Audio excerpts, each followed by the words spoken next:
Okay. There we go. I always begin these the same way. I ask the person to give me a little bit about their background of cognitive functions and typology without telling me what type they might think they are. Sure. So I first got interested in it probably 6 or 7 years ago.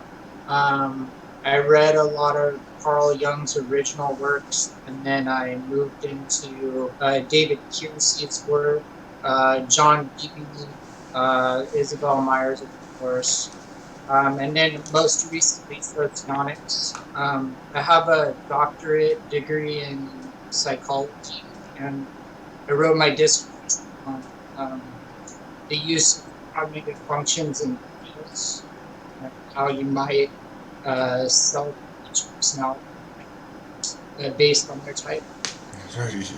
So you know a shit ton.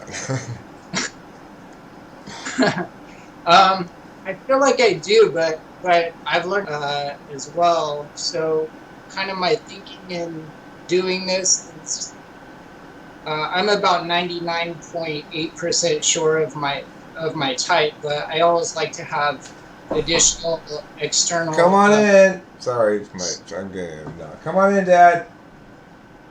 Come in. All right, taking a load of sabers and then just some deep back about olive. Okay, cool. Thank you. um, I guess I like to have additional external confirmation, but also I just wanted to support your work because I've learned so much from you, and I really appreciate what you do. So I thought this was a way I could maybe help support you.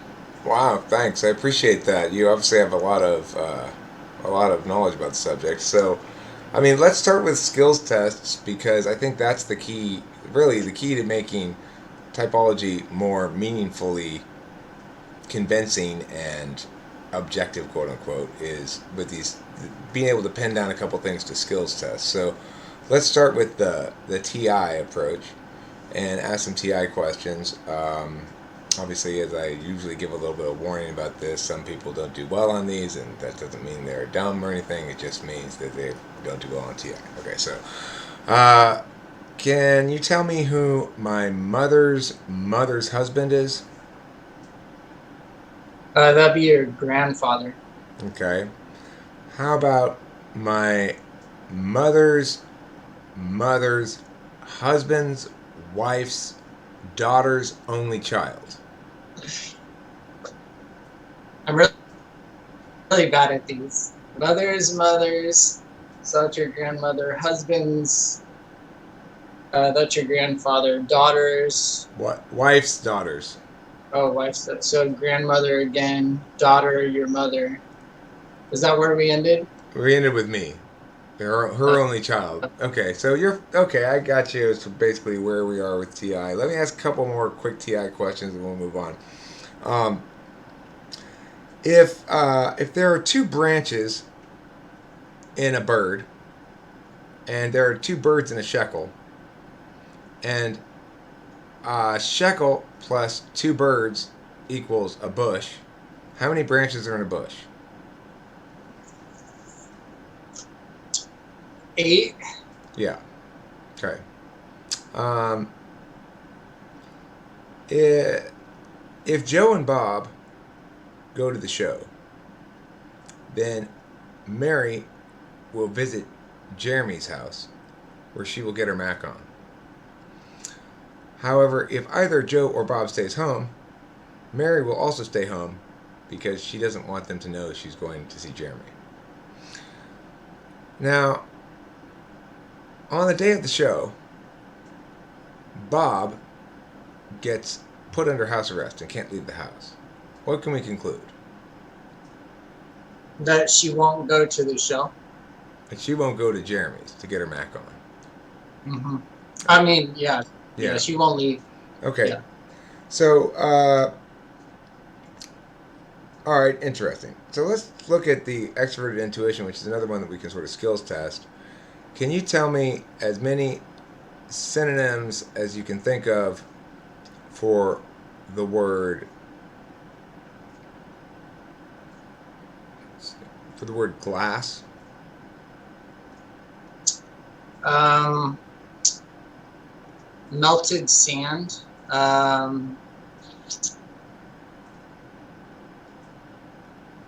For the kind of glass you drink out of. Oh, okay. Cup, mug, um, container, uh, tall bowl. Tall cylindrical bowl, okay. Yeah. Um,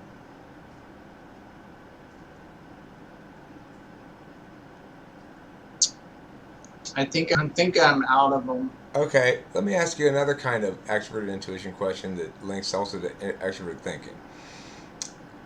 You're on a boat. You have been entrusted with a very valuable antique iron helmet. And as you're riding on this boat, you're standing by the side of the boat and you're admiring the helmet. Going, this is a great helmet.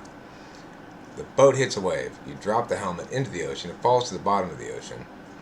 Now, can you tell me some possible ways in which you might be able to retrieve it from the bottom of the ocean? It's a very valuable helmet. Hmm. Do I have any items on the boat, or is the boat free of items? Um, the boat has whatever items you need. Okay. Well, I could take some rope from the supposed sail that I might have, and tie a large fish hook to it, and essentially fish for the Okay, item. that's one way. What's another way? I could take my anchor, and I could do the same thing All right, with that's that. two. What's another way? I could put on my scuba gear that I have in the bottom of the Okay, boat. fine. That's another way. What's another way? Um, I could send my boatmate down to get it. I could tie a weight to his ankles and throw him in. Okay, all right, fine. So that's interesting. Um, let's look at your SINI a little bit.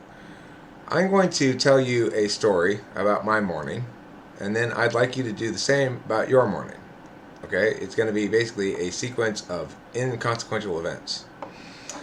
So I woke up this morning because I was on the couch in the living room where I normally sleep out here, but I got up in the middle of the night to eat a muffin last night, and when I ate it, I lay down on the couch to eat it, and then when I was done eating, I just fell asleep on the couch in there. So I woke up this morning with my mom touching my toes, saying, "I just came to say hi," because my mom has dementia, and she's, So I had to get up then and get her sort of cleaned up, bathroomed and stuff in the morning, and then after that, I came back outside, left her with my dad, and crashed out again for another hour. Then after that, my dad came and knocked on my door and said he had to go get an X-ray on his ankle, and so I had to come inside and watch my mom again. And I went inside and watched my mom, but then she went outside. She got outside the front door. I fell asleep on the couch again, and then the neighbor lady came over and knocked on my door, and I was like, "What the hell?" I went to see what it was. It was she was bringing my mom back. There you go. That's my morning. Can you do the same thing for your morning? Uh, Man, what did I do? I got up and I made the first thing I did was I made mushroom coffee because I found that this from Four Sigmatic, they make this mushroom coffee that just makes you feel amazing. So I made that first thing. Then I went into my man cave here to start working on some planning stuff that I have for an agency that I'm opening. But while I was doing that, I started thinking about the difference between a couple of personality types because of a situation that happened, and I started to research some things on those particular items. Okay, fine. So, do you have anybody in your life that you periodically have disputes or arguments with? Either a significant other, a friend, or anybody in your life that you have the same kind of argument over and over again with? Yeah, well, my wife. Yeah, Okay. yep. Can you think of us like is it about something inconsequential? Like I don't like the way you. I mean, is it something you're willing to tell me what you fight about? It's normally that she doesn't notice the repercussions of her actions, that she'll take a series of actions without understanding that there's going to be consequences for each of them and looking at the full picture. Okay. Um, is she good at solving problems at all? She's good at solving logistical problems, Okay. for sure. So, can you think of the last time you had such an argument, an actual example of such an argument? I'm sure that we have had them recently. I'm just trying to think of the last one. Um, yeah, there was a large purchase that she wanted me to make, but currently I need to funnel as many funds as possible towards something else that will result in having the funds that she wants for the thing, but she wants to get the thing before those funds are available, which will cause the other thing not to work out. So my way in the end would be much more profitable. So And it's an order of operations thing then. yeah, her way has unintended consequences that she doesn't understand. Okay. Uh, how well do you understand social perceptions and things like that? Do you feel like you can manage other people's perceptions of you effectively, or are you not so good at that, or do you rely on your wife for that? I've created systems in order to do it. I've taken the feedback that people have given me and realized that I come across in certain ways in certain situations. And so I've attempted to manage those by systems that will allow me to react in a way that they might perceive as positive, I guess. But no, it doesn't come naturally at all. Okay. Uh, let's say I gave you 5 songs. 5 songs that I've picked, maybe 5 songs by me. And I want you to tell me which is the best song. Do you feel you'd be able to tell me which is the best song and why? Yep, I can do that. Okay, so in general, what makes a song good versus what makes a song fail? I think it I think a good song resonates with something deeper inside the person that they may not realize is there. Same thing with movies. Like, for instance, I think about the movie The Matrix, and I don't think people might have said, "Oh, I like the special effects or whatever," but I think in reality, it resonated with a deeper truth that people don't necessarily see, but it's there beneath the surface. Same thing with music. Okay. Um, so how much do you value originality in music versus how much do you value sort of a common universal understanding of something?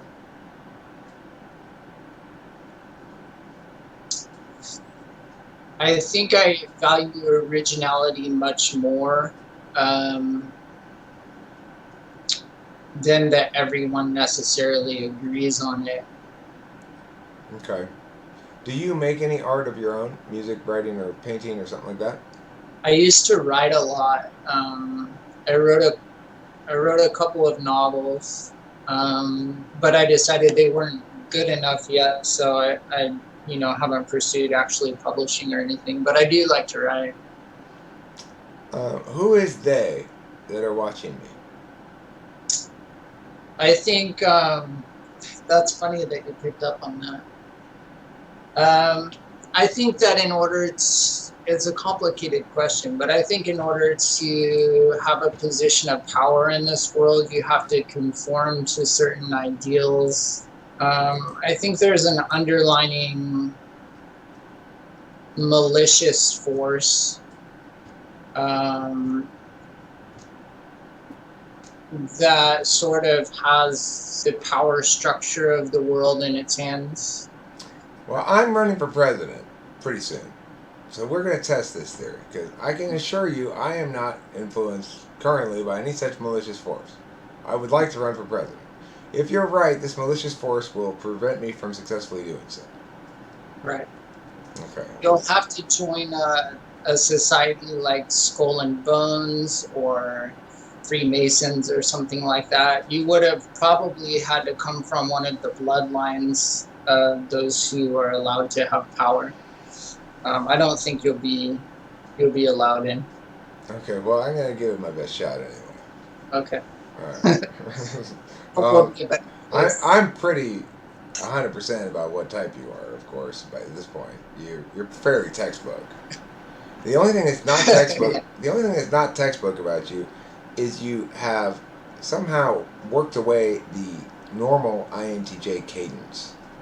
So you don't sound like INTJs normally do. You can hear this kind of slightly autistic-y sounding quality to most INTJs. You seem to have understood that, worked on it intentionally, and fixed it maybe.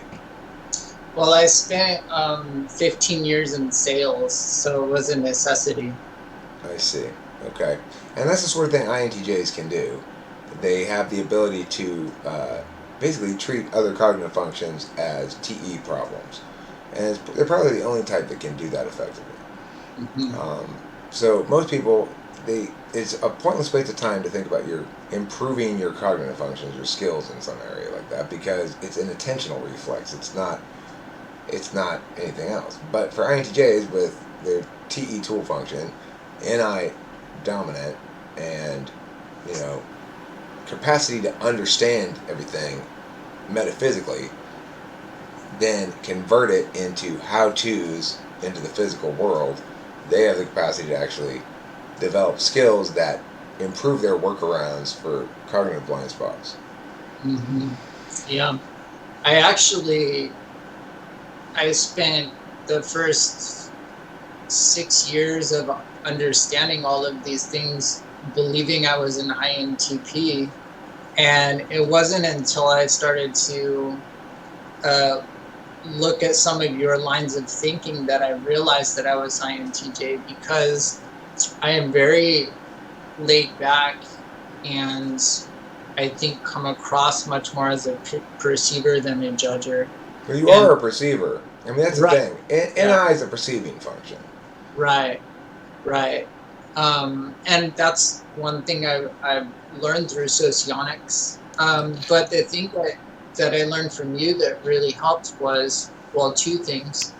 Number one, I failed all your TI tests. So I was like, well, I can't be let me TI tell you. dominant. Let me tell you. You actually score, 70th percentile or something like that. It's not bad. There's some people who are worse than that for sure, who can't figure out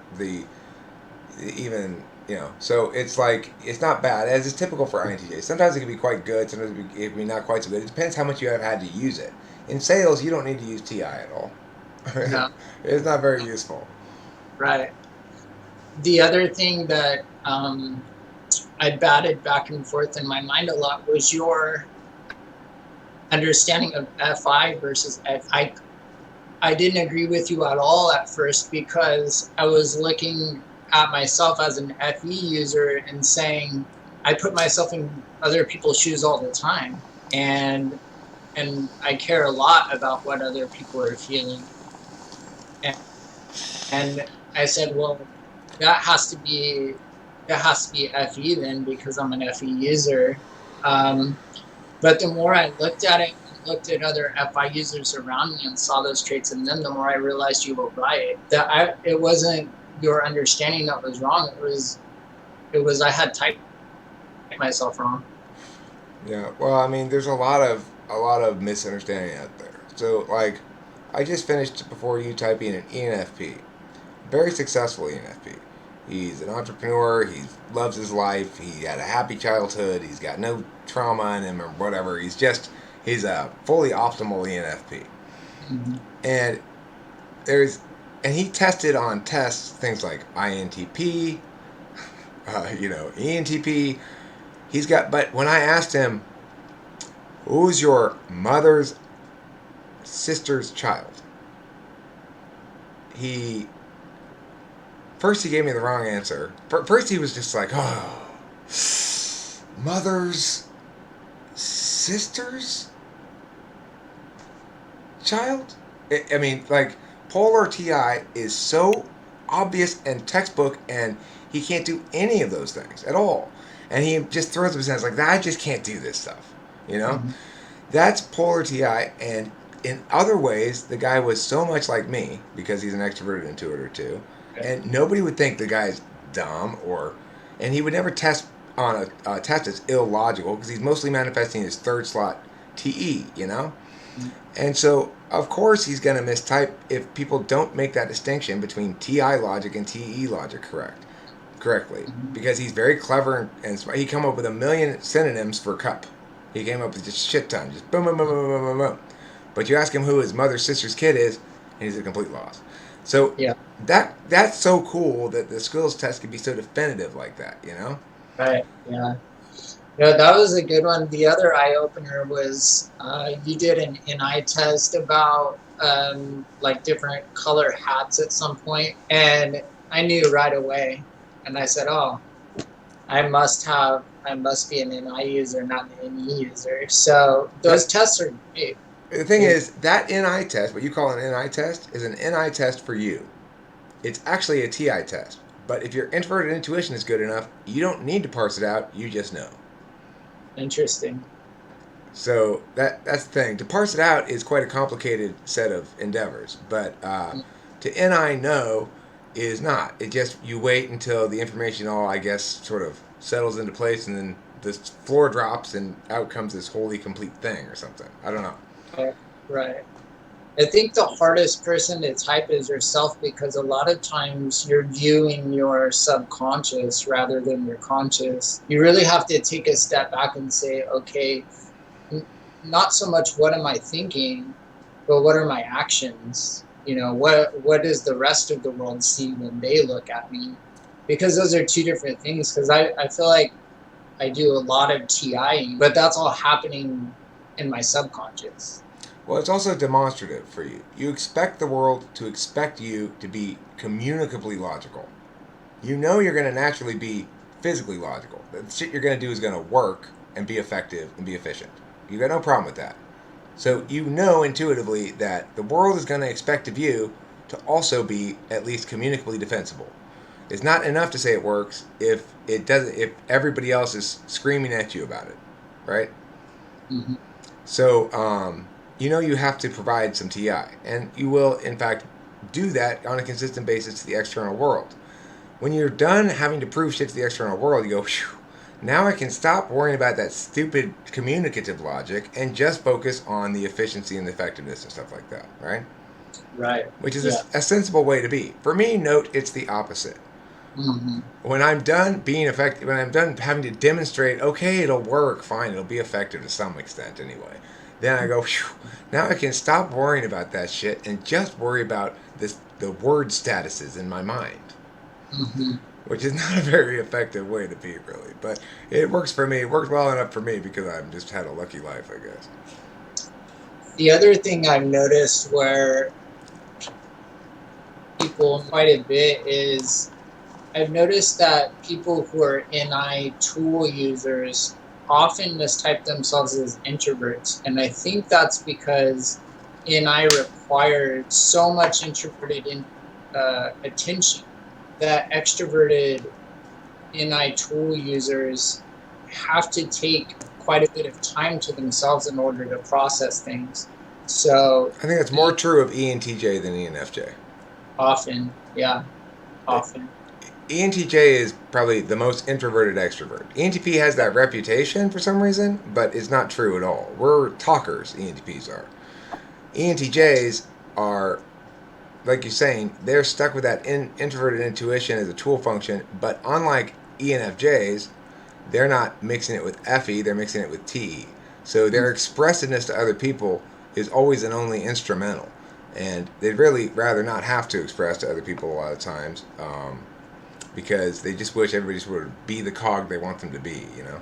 Yeah, yeah. Usually, the way that I can tell them apart is what their attention is on. I notice INTJ's attention is often on the unseen, and the ENTJ's attention is more often on what they have manifested in reality, what companies they have created, or what clothing lines they're developing, or whatever it might be. And INTJ is much less interested in that and more interested in the world of ideas. It's, But it's easy for them to mistype. it's that third slot SE versus fourth slot SE. Mm-hmm. You are seeking concretization of your ideas, but you're really not satisfied when you have to do it yourself. You'd like to delegate that stuff.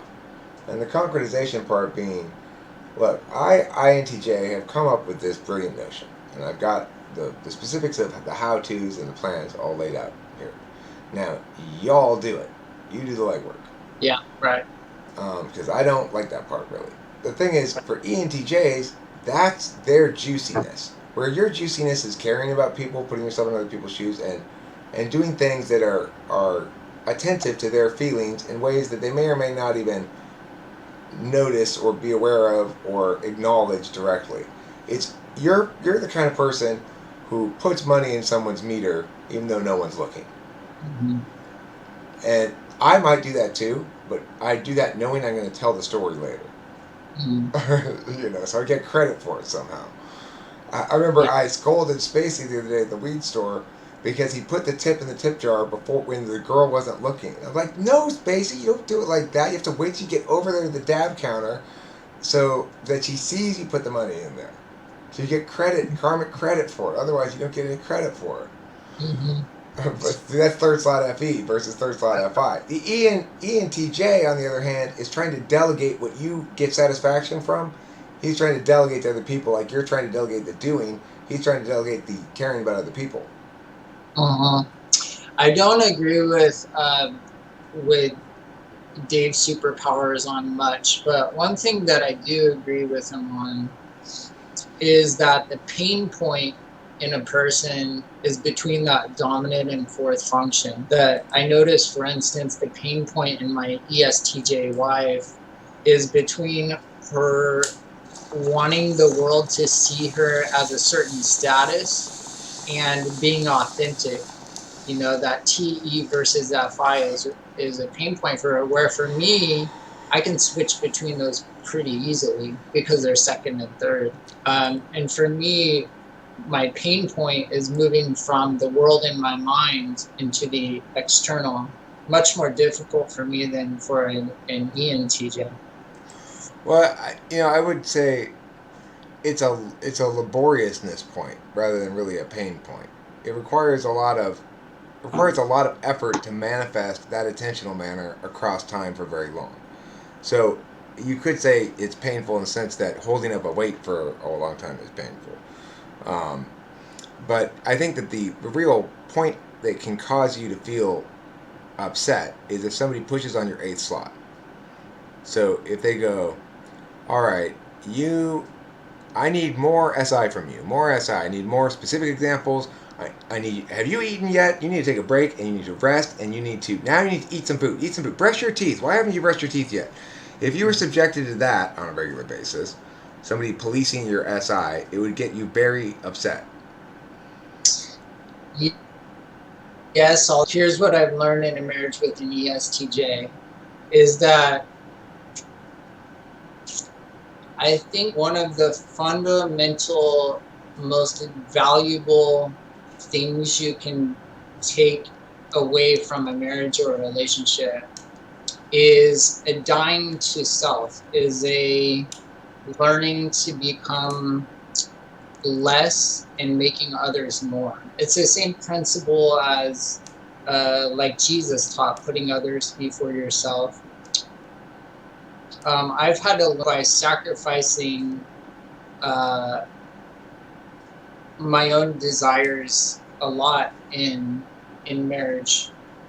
For instance, having my eighth slot managed constantly, I've had to learn to be okay with that, even though I don't like it.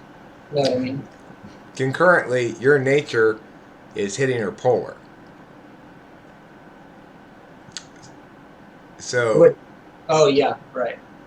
Yeah. my dad's an ESTJ. I know how frustrating it can be when they draw some crazy conclusion from data that does not suggest that conclusion, and you're trying to go, okay, look, you've concluded that because this particular key is missing or something, that somebody has snuck into the house and stolen it, and left everything else in the house and just stolen this key for some reason. That's insane, And then you try to convince them that doesn't make any sense. And here's some NI, and they go. Eventually, they'll go, and then they sort of like change their position without acknowledging they changed their position and not really never learning anything. Yeah. Yeah.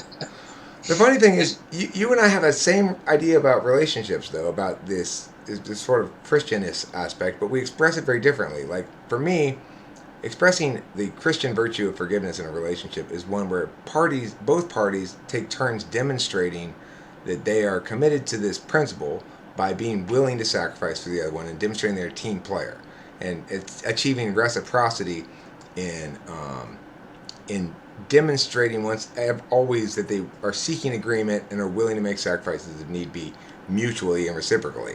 So you're actually about giving of yourself. I'm about like sort of establishing the virtue as a norm. I think that's obviously ideal, but if it's outside of your power to control, then I think there's value still in taking away the lesson that you can take away, which is self-sacrifice. I mean, caring about other people is your scorecard function. It's where you get the most satisfaction. And what's the best way to care about other people? Harm prevention, self sacrifice, doing unto others so that they feel good, not so that it makes you feel good. Although you'll feel good because of it, but you don't need them to acknowledge it, in other words, for them to feel good. So it's like you're coming in here today and with all this expertise and stuff and affirming my stuff and stuff is it feels very good to me. And you probably came in here aware of that, and you wanted to do something nice in that regard. And like I said, you wanted to support my work, and that's FI third slot. I probably would never do things for those reasons. I might intentionally be nice and say those things once I'm in the situation, but just like hooking another person up with their feelings like that without expecting it to be the person to be fully aware of what's happening or acknowledge it necessarily. Now I am, because I'm an expert. I'm an ENTP, and that's how I roll, But I do appreciate it, and that's the difference between third slot FI and third slot FE. Yeah, I think INTJs often get a bad rap as like these heartless robots, but I certainly don't feel that way. I feel very in touch with my feelings, and I feel very in touch with other people's feelings. Well, INTJs are intense. They have an intensity that they don't necessarily reveal, or you can read it if you're reading well, but some people don't necessarily read it as such. They might read it as even weakness or something. But the reason is they're deeply involved with their own feelings, and that's what makes somebody authentic. And like I always say this to INTJs, and usually it makes them smile when I say, the thing about you is everybody's doing everything wrong, and you are silently seething and raging about it, but never revealing that to anybody.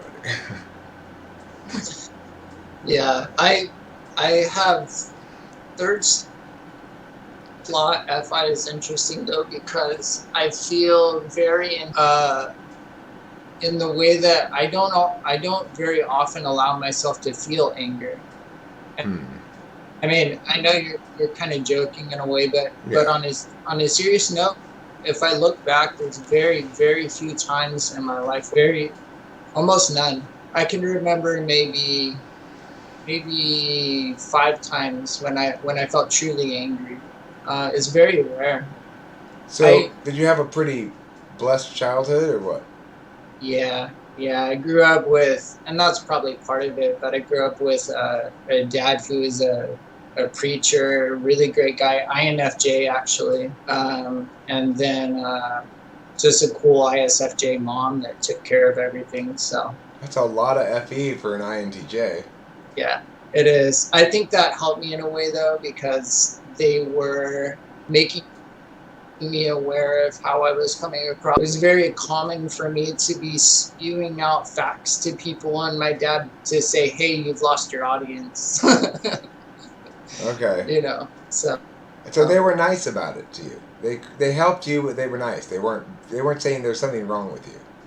no, they were cool about it. I think INFJs in particular tend to be very gentle about correction, but they do it. They do say things in a way where you get the message, but they aren't gruff about it. You know, Yeah, right. whereas I Your INFJ basically said, "Here, we're both NI. You and I have different interface functions. Let me try to train you in mine." You know, and that's great. yeah That's yeah. great. A lot of times, I remember my dad would just ask me questions to get me to shift my perspective. And that was a really great parenting style for me because as an NI Dom, I naturally am looking to shift my perspective. So I mean, that was usually enough. Right on. That's interesting. We had briefly a hypothesis that somehow maybe it worked like this. This was Spacey's hypothesis that let's say I have an ESTJ dad and an ISFJ mom, like I do. Okay, so they've got no NI SE in the front stack, but the other functions are represented. Then that will mean I'm going to be a mix. I'm going to have any SI no matter what, but I might have TI or I might have FI depending on whether I get it from mom or dad. But you blow that out of the water because your parents had no front stack TE FI and you have it, and they had no front stack. Only one of them had front stack NI. So yeah. There was a study that was done, and I forget the exact study. It it might be worth looking up, but there was a study that measured magnetism. So they would put different magnetic wavelengths around a womb, around a child that was processing in the womb, and they would be able to change personality based upon the electromagnetic waves. And I don't know if they ever got it down so succinctly that they could decide the exact personality, but there was some sort of correlation between the two things. So I don't know exactly how that works, or if there's like, planetary alignments that change the magnetic waves around people, and so you're more likely to be a certain type if you're born a certain time of year or a certain area. It does seem that, though, however, that there are cultures where certain temperaments are much more represented. It does seem For that instance, I noticed that African Americans are much more likely to be sensor perceivers than what I notice in like the Asian culture, for instance, where I see more sensor judgers and intuitive thinkers. So it'd be worth studying. I don't know how it works. The other thing is certain cultures seem to. I lost you. I can't hear you. Sorry, 1 second. Sorry, I muted because I was pulling a bong rip and I forgot to unmute. Some cultures are very FE, they're very interface, and some are very deliberation. So it's like the American Constitution, the American culture is predicated on a deliberative understanding, as is Christianity. It's an FITI thing. Something like Islam is an FETE thing. Here's a bunch of specific things you got to do, like you got to pray towards Mecca this many times a day. You gotta yabba yah with this hand. You gotta yabba you with this hand. I don't know, whatever. A bunch of rules and stuff. Then you have FE cultures like the Japanese, which prioritize the dynamic social systems. Try to standardize that to such an extent that nobody has to make any FE decisions anymore, but everybody has to behave according to FE constraints all the time. And so the thing is, different cultures have different kind of priorities, and I tend to think that the ones that are TIFI are preferable. Like the ones that respect the individual rights and the individual experience are preferable. You probably feel the same way because of your FI third. I feel that way because of my TI second, and we both have.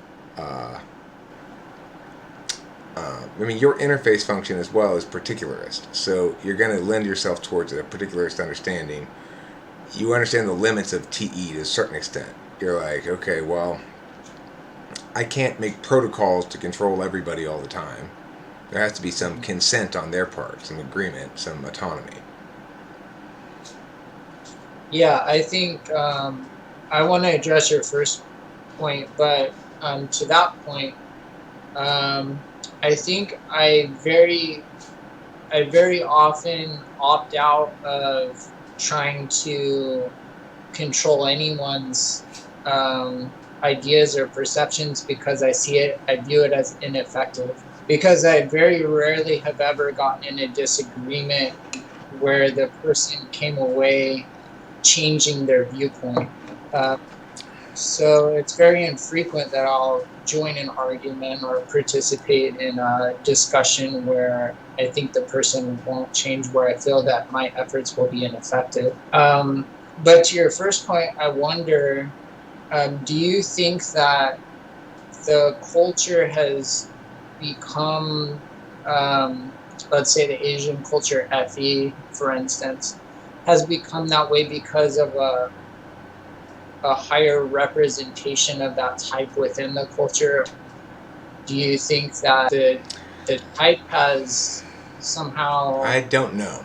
yeah, I've thought about it a lot, and my answer is I just don't know. I have no idea. I can't figure it out. I can't find out anything. I can't figure out anything that would consistently explain it. That would be a good engine to explain why demographics are as they are, why they're different in different places. Um, I have no good explanation for it, and that's all I can say. There's a lot of contradictory things that you could say. Well, this, but then this contradicts that. Well, this, but then this. In other words, it's too big of a thing to parse out all the way and figure out anything meaningful about it without a bunch of actual studies and shit. Like, we know that twins can be different personality types. I know this from personal experience because I once knew two twins, two twin girls. I slept with one of them, but not the other one. Anyway, they were very different personality types. And so, since twins are different personality types, it can't be purely genetic. It's got to be something else. And the other thing is, it's probably not hormones in the womb, because if it were, you'd think they'd get the same amount of hormones for each twin. So, twins make things complicated. It's like, if twins are different personality types, then when do they get their personality? Is it nurtured? Are they born that? Are they conceived that way? Is it implicit to their soul? Is that something we can establish scientifically? Probably not. right? Yeah, that I want to address 2 points there. So one is that my wife is a twin, and I mentioned she's an ESTJ. Her twin is an INFP, so they're exact opposites. And I met another twin that I went to school with exactly the same. She was an ESTJ and her twin was an INFP. So I don't know how common that is, where they come out exactly the opposite, but I think it would be an interesting study. That would be interesting. That would suggest that there's some sort of like particle or something, right, representing each of the 8 functions. 8 of them float down, right, and whichever 4 land on a baby, that's what they are. But if the 4 of them land on one baby, then there's only 4 left, so they have to land on the other baby. It would suggest some sort of mechanism like that, which would be obviously, not a very good description of the mechanism, but that's what it seems to suggest, right? Right, yeah, exactly. And the second thing I wanted to address, you mentioned like the correlation between the mind and the soul. One thing that I've come across recently, there's a lab called, and they've been doing a lot of work looking at the electromagnetic pulses between heartbeats. And what they found is that the heart typically knows what's going to happen to a person 5 seconds before the brain does. They also found that 90% of the signals moving between the body and the brain come from the body and go to the brain. The brain seems to be mostly like a receiver, an antenna, and doesn't appear to actually be the place of origin for thoughts, which would make you ask, of course, where do thoughts come from? So my perspective is that thoughts emanate, and the body and brain are a receiver for the soul. Because if you read like NDE experiences, you'll see that when people have left their bodies, they have had total sensory perception. They've heard and smelled and tasted and thought and had everything that they would have in their body outside of their body. Do you know that there's been a emergency room that tested this? They put something up on high on a shelf in the trauma center in the emergency room, and when people reported floating out of their bodies near death, they asked them if they could see what was on top of the shelf, and none of them could say what it was. But I mean, that's not definitive or anything. It's relevant. It came to mind. I thought I'd share that story. Yeah, well, similarly, there was an experiment in which they drew something specific on the floor, and there were people that saw what was drawn on the floor in that experiment. But I do think there's something to be said there. I think the body and the brain are what link us into the physical world, but not necessarily our cognition, our thoughts, our feelings are taking place. I think it's notable that your idea of the self is grounded in the notion of being a receiver. So, introverted intuition is what I refer to as a receive function in the put-get-receive model, right? That you can either put information out there, you can actively go seek and get it, or you can receive it unbidden. That an NIDOM would conceive of the human being as fundamentally a receiver is consistent with their ontology and their metaframe, which is to say, you see things as stuff that gets coalesced down to wholes.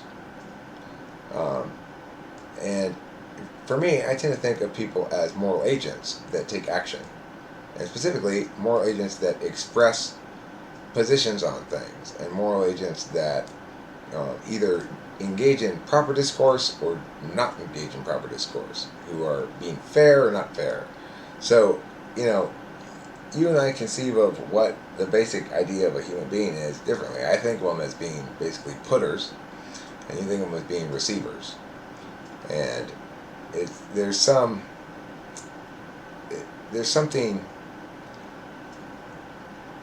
I think that's what it means to have a soul, in some sense, is that you are an example of an agent that processes like nya and frames everything like nya. And so what you say sounds right in a lot of ways, but I don't perceive my experience in the world is receiving mostly. Mostly I'm talking in my head out complicated things. Mm-hmm. I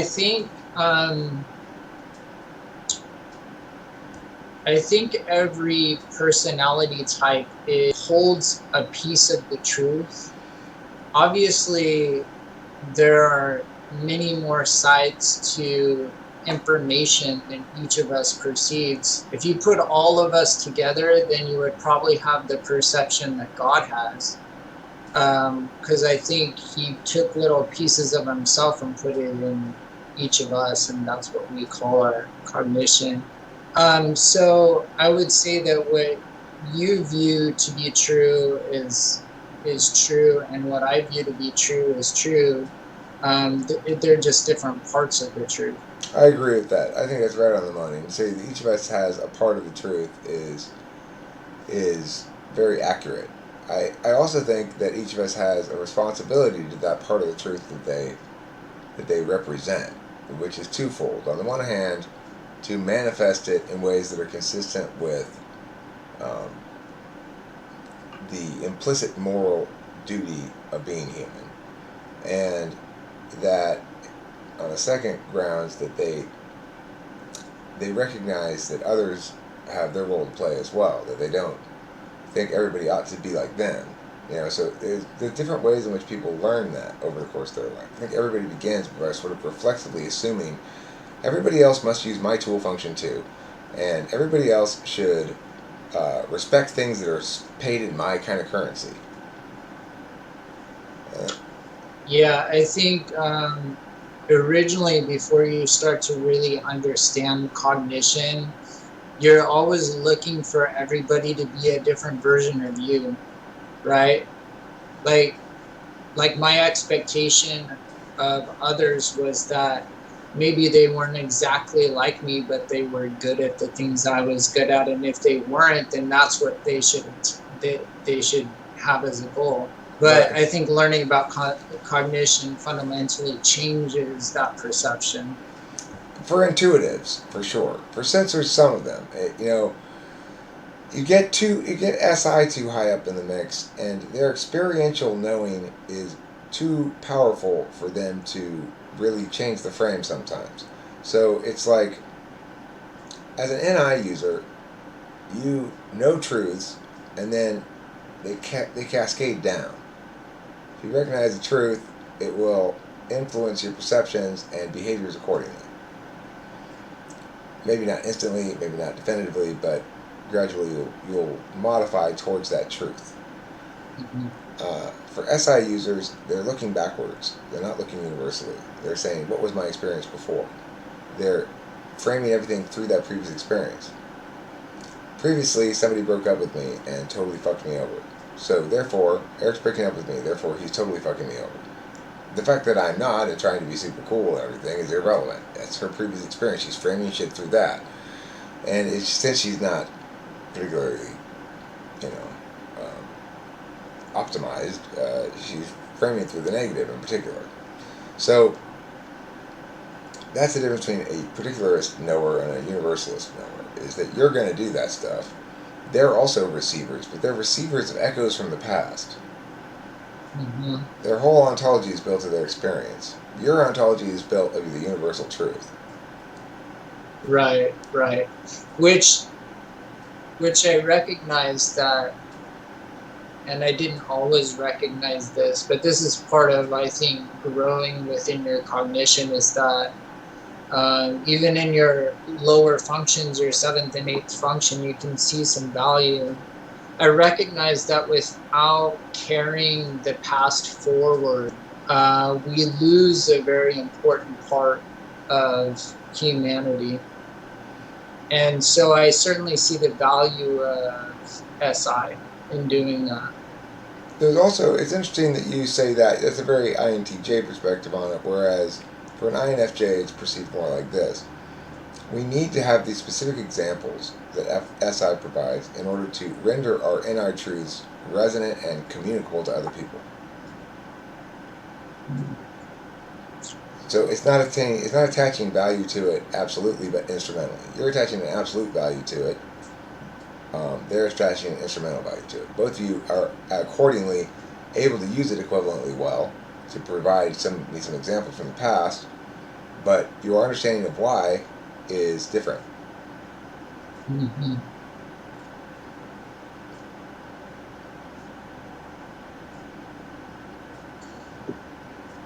Yeah, that's good. It's interesting to look at the different, and this is what you do really well, is to look at the different manifestations of a cognitive function depending on which slot you find it. The other thing that I wonder if you've learning about, I think it would be a really good direction for your research, if not, is temperament, because it's a little bit different, but I think a lot of your work fits well into it. But have you looked much at like Kiersey's work? Not a whole lot. What is temperament? Give me a nutshell of it. Let me email you something really quickly. Okay. I think I still have your email here. So I'll send you just a chart I want you to look at. Okay. I'll check it out. Yeah. Um, I don't really, I don't particularly want to open my email though while I'm recording. So, I'll send it. I'll send it to you later. But basically, the way he divides temperament up is by the way that a person uses words and the way that they use tools.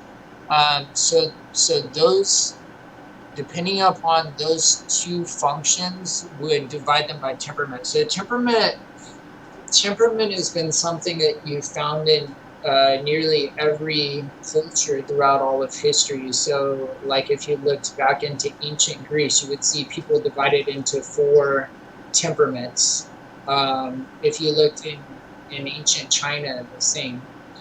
Um, Kiersey basically framed it like a person is either going to be utilitarian in the way that they use tools. So they're going to do things the most what they believe to be the most efficient or effective way possible, no matter if it's widely accepted, or they're going to be cooperative with tools. So they're going to tend to follow rules and regulations and those sorts of things. And in the word usage, they will be concrete or they'll be abstract.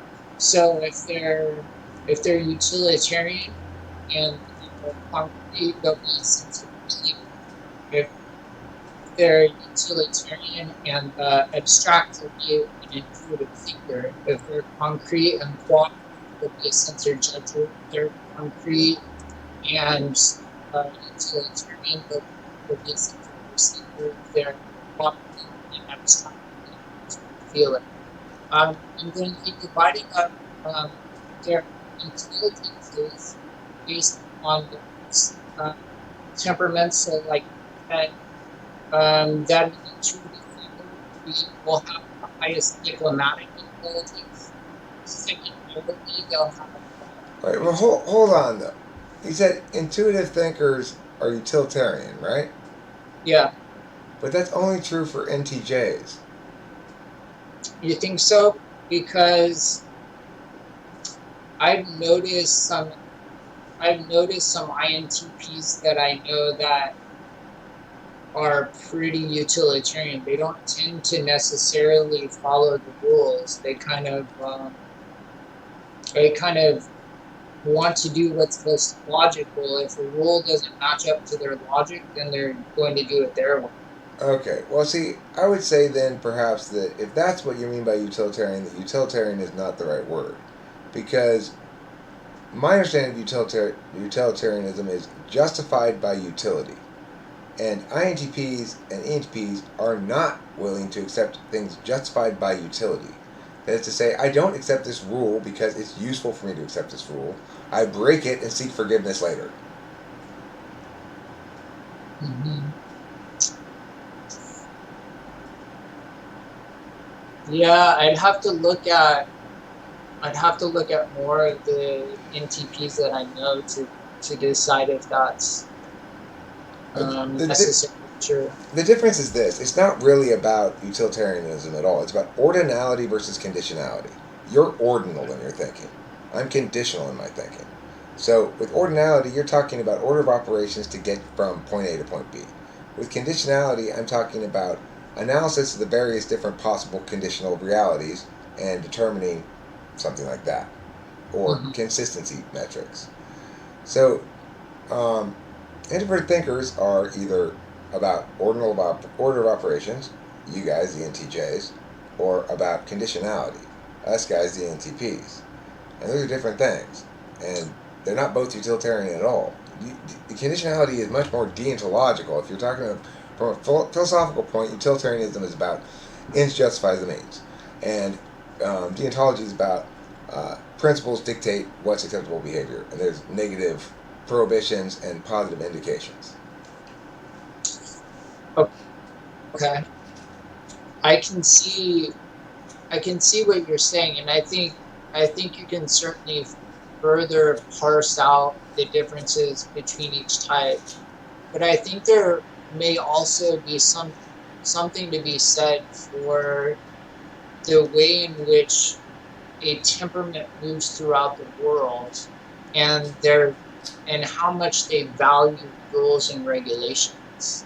And maybe there could be a better word for that, but I do think that NTs and SPs do not value rules and regulations for unless they see the logic or the value in them. But that's the truth. And I think intuitive feelers and sensor judgers do tend to be much more, let's say, rule abiding than the other two temperaments.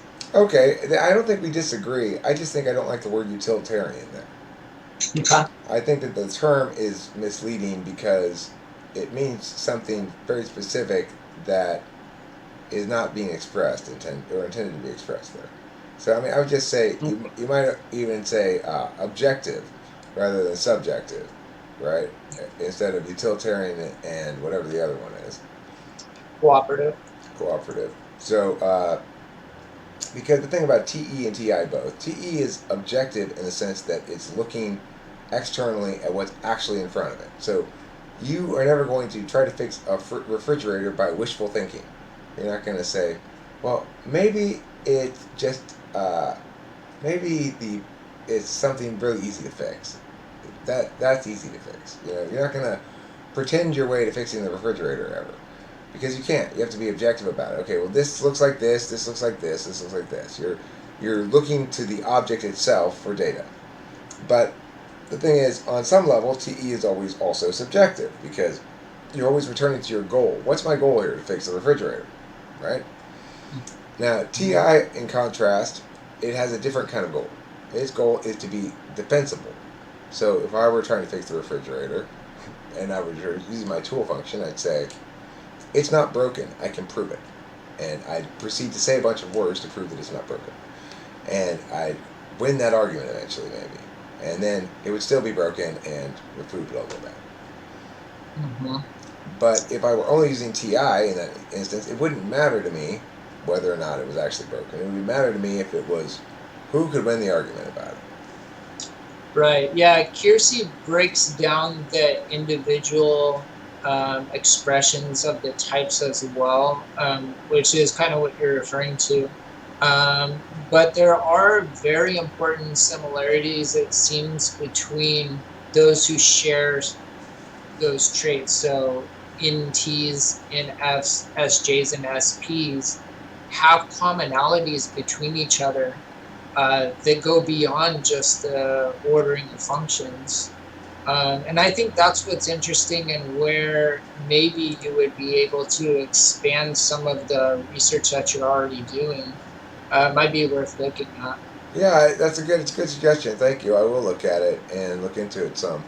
Um, as a general thing, it's like I'm not spending a lot of time actively ideating about cognitive functions like I used to. Now I'm spending a lot of time discovering things that are beautiful in some sort of aesthetic sense, like the fact that every ENFP always does the same shit with TI questions. That you can count on it, and then it always ends up correlating with either SEDOM or NEDOM in ways that are pretty demonstrative or demonstratable or whatever. You know, that makes me feel very much satisfaction because it's locking down the empirics part that I typically have never done before. I always do the philosophizing, the armchair philosophizing. This is what it all is. This is what it all means. Blah blah blah. But having the opportunity to talk to a bunch of people like this and actually type them and test these ideas out is just absolutely fantastic. Because the problem is, of course, I'm not keeping any data. You know, I don't write anything down. I just sort of write down that there's a session. A session occurred. I don't even remember who it was. I don't keep track of anything. I should be making data points, like saying, well, you know, this answer correlates with this answer and stuff like that. But the nice thing about these videos is if we get some like motivated ESTJ out there or something, they can go through these videos and write down the data points for me or something. You know, if someday if I'm super rich and want to hire someone to do that, I could do that. So that's the good thing about the videos. You know. Yeah, I think I think where it would be effective for you, I've had a lot of success in using it for typing reasons because you can see the way in which someone uses tools and you can hear the type of speech right off the bat. You can hear if they're abstract or concrete right away. And you know if they're sensor intuitive. I mean, But not uh, necessarily sorry. I mean, it would seem to me sometimes. You Is that can me? you Might be can me. Hold on, I'm let me refresh. sorry. Uh,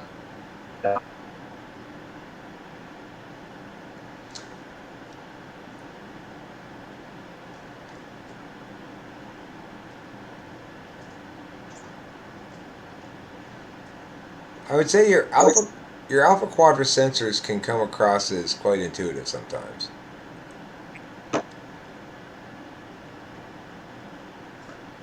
I'm still getting a froze screen.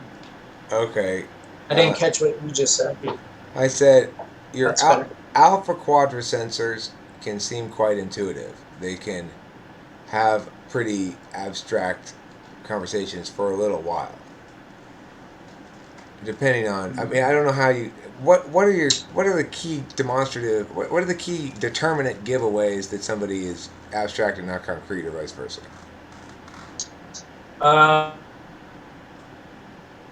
If they're using metaphoric descriptions, for instance, would be one.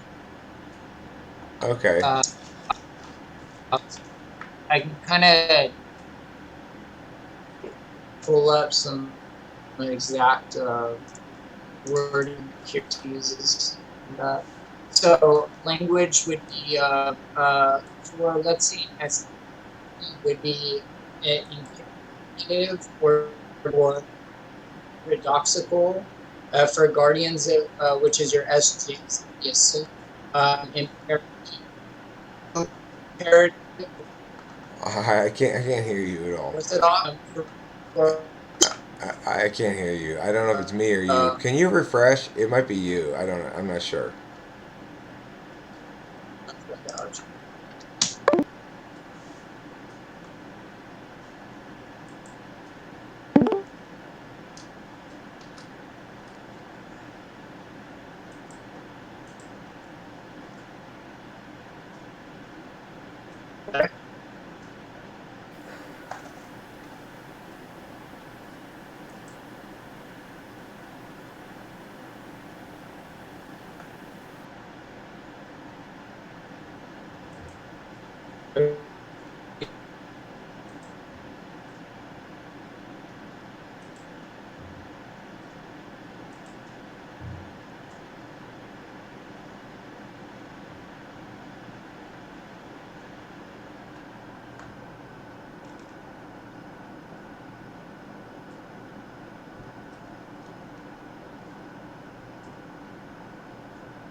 God damn it.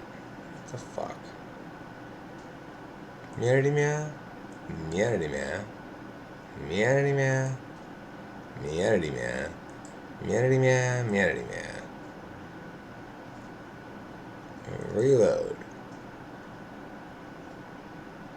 I guess I got no internet. Oh, it says I got no internet.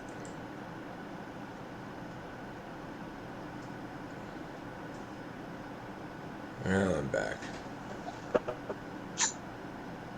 oh, are we back? Alright, yeah. So, um, hopefully we're better now. I don't know what's going on with that. It just, I disconnected, reconnected, and then it gave me a problem for a second, and it seems to be fine now. Okay, so for let's say SPs, their speech would tend to be harmonic, indicative, descriptive, or paradoxical. SGs, speech would be associative, comparative, comparative, and orthodox. And feelings would inductive, intuitive, and authoritative. And intuitive thinkers would be categorical, subjunctive, technical. All right. Well, I certainly agree with those three on the thinkers. Those three are for sure right. Let me go ahead and stop this video. Thanks everybody for watching. Thank you very much for your participation in this, and it was super interesting. And I'm sure people commenting will have a lot to say.